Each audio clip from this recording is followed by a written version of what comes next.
Severe weather chance of spring. Now, spring only started this past Sunday, but we had spring storms of the last couple of days, first starting in Texas, moving their way through Louisiana, that big storm that hit New Orleans, and then we also had multiple tornadoes reported in Mississippi. So this same storm system is right overhead, and that's why we have a lesser degree as our severe weather chances, our friends off towards the west, but still an elevated one. Wherever you see the yellow, that's representing a low chance. We have a medium chance for today, really from the Charlotte area off towards the east. And I've been calling Charlotte to our eastern zones through Union County, Anson, Richmond, Chesterfield. We can also drag this up to Stanley County, Rowan County, and then Lancaster County.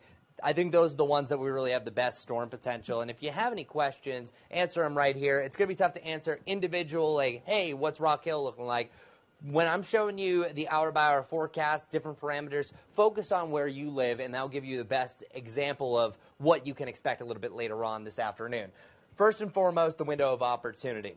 We could have rain anytime going forward. Likely it might be raining outside your window right now. Wherever you're watching this, scatter rain is going to be the norm. But we start to pick up more thunderstorms through the afternoon. I think once you get to about 4 o'clock, that's the main mambo-jambo. We're talking about the most unstable time, most twists of the atmosphere, where we have the best chance for strong to severe storms. So at that point, you could have damaging winds over 58 miles per hour. There's a slight chance for hail, especially if we do pick up some rotating thunderstorms, a.k.a. supercells. But I'd say these are the big three: frequent lightning, and then the isolated tornado is what we're really going to be talking about, because this is our first real chance for a tornado warning that we had in our area for 2022.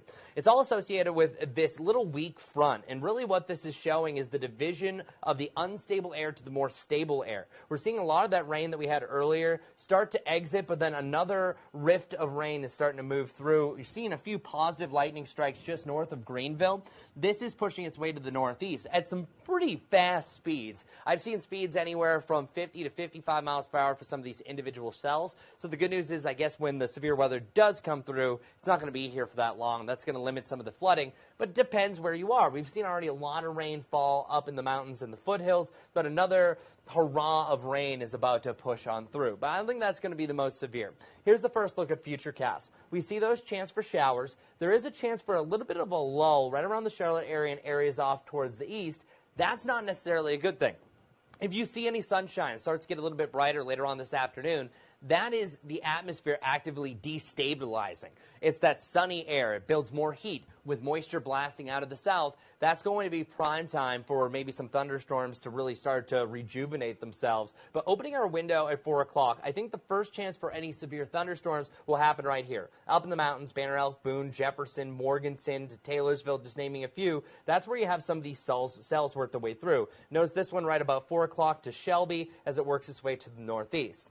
That's where the instability is going to be at its peak. So we talk about this all the time, thunderstorm fuel. For all my weather nerds, my weather enthusiasts, this is technically called CAPE, or convective available potential energy. Now, that's getting a little bit over some of our heads, but this just means that anytime this value is over 1,000, that means a strong to severe storm is possible. We're seeing values at 1,600, even approaching 2,000 by the late afternoon heading into the early evening. So that's why we're especially on guard at this point, and we're seeing more of these oranges from Charlotte up to Salisbury to Monroe, Wadesboro, Albemarle, again around Charlotte to the east, or I think even a better line might be kind of east of Interstate 85 in our area that we're seeing the best activity.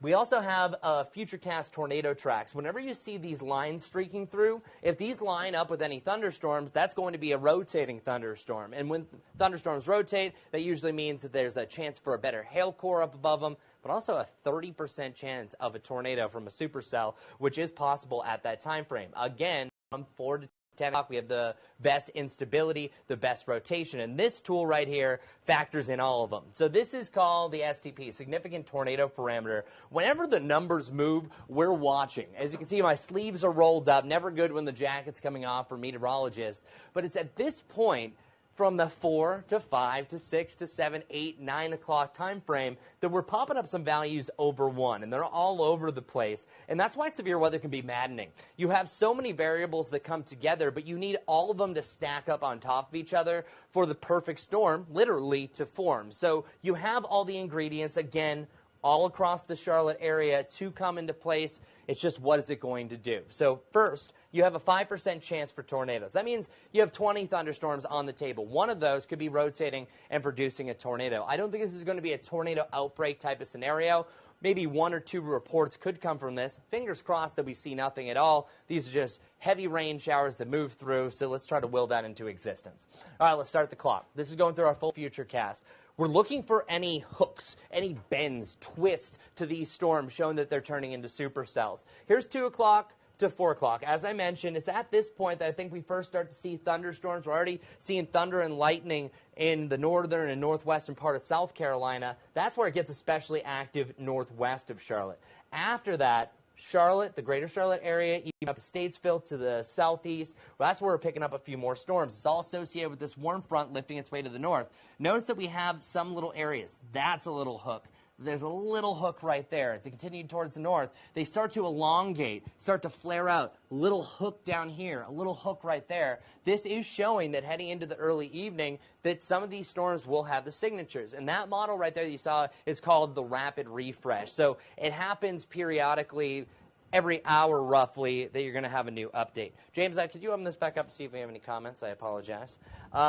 So at this point, the storms are rolling through. I think it's really by the late evening that that cold front is officially pushing by the area.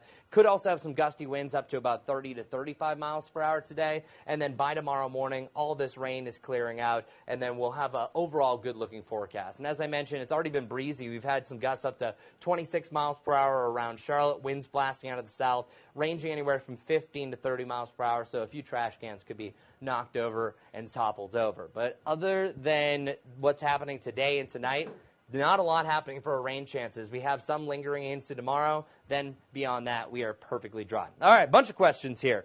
All right, how is Canton, North Carolina? So it's going to be tough for me to individually answer all specific locations. So what we're going to do is, again, look at the map where you live. Everyone watching right now, and we're going to roll through our best potential to see what's going on. And I'm going to use this version again. So here's 5 o'clock. Look where you live again. Find your spot. There's Charlotte. Rock Hill would be right about here. We can have Union County, so the Monroe right about here. So really, if you live anywhere from the Charlotte, Rock Hill, Monroe area, focus in right just south of where it says Charlotte. It's at that point, so anytime after 4 or 5 o'clock, that's where we could have some of these storms starting to twist past the area. I'm hoping that they move faster than this. That window of 4 to 10 might be a little bit longer than they're actually going to be here, because sometimes these entities start to pick up speed on their own. But it's at this point that you're going to have a bowing storm that's going to allow for gusts to exceed 60 miles per hour, or you're going to have some of those spin-up tornadoes or a pure supercell as well. 66-degree temp here in Raleigh with dew points at 61. Anton Smith. That's key. The dew points. Dew points are in the lower 60s for the first time that I think I've really seen this year. At that point, you're starting to feel a little bit of moisture. You might feel it besides the rain. That's the storm fuel. That's that front that I'm talking about lifting past the area. This one right here, that's driving in even more of a higher dew point, closer to the mid-60s. That is what you need for severe storms. It's really the heat and the moisture, and that's what the dew points. The higher the dew point is, the more moisture is that really fuels these storms. You say, I don't know, anything could happen. The ingredients is definitely here. Says Zen. Absolutely. And you also have Casper on YouTube. Everyone be careful, prayers in right now. This is not going to be as bad as what we had from Texas to Mississippi. Plain and simple, we're not looking at a tornado outbreak. I'm going to kibosh that right now. This is not to make you scared. This is just to make you aware that this is the potential. Oftentimes, we can even have a tornado watch and nothing comes to fruition. But everything is really lining up during that time frame for those storms to twist their way through the area. So I want us all to be especially careful as they start to organize a little bit more after 4 o'clock, so late afternoon, heading into the early evening. Let me see. Anything else? Is the front still moving around 40 to 50 miles per hour as it slowed down? Derek Hall, well, first off, I see a lot of you are weather enthusiasts, and that's what we like. We like to raise your weather IQ here. The front is still moving very fast. I would say 40 is a good bet right now, but some of the individual cells are going to be averaging about 45 to 55 miles per hour. Weather Watcher, hi Chris, I'm in Charlotte. I watched your live stream during Winter Storm Izzy. Oh, yeah. Oh, Man, we are past winter storms now. But I think one of the more interesting facts about this system, this thing is massive. It is completely taking up most of the United States. That at one point, not yesterday, the day before, you had tornado watches on the eastern side of Texas and then blizzard watches on the western side. That's how big this storm system is, and it's also dumping a decent amount of snow off towards the north, just to go on that tangent. Well, I think that's going to conclude my time. Of course, I'm going to be passing on the weather baton, or literally the clicker right here, to Brad Panovich. He's going to be rolling in here very, very shortly, and we're going to keep you safe. KJ is going to be out in Storm Tracker again. The window of opportunity. I'm going to end with the graphic. Just bear with me as I go backwards. I want to see this on the screen, drill it into your minds. There it is, 4 to 10 o'clock. That might be a big window, and there is a chance that maybe 1 or 2 thunderstorms starts to get strong or close to the severe level northwest of Charlotte and west of Charlotte by about 3 o'clock. But really 4 to 10, I think, is where we're going to see most of this activity for at least our severe potential. Thoughts and prayers, everyone, and we know how to do this. Stay weather aware, and of course, we'll keep you updated online on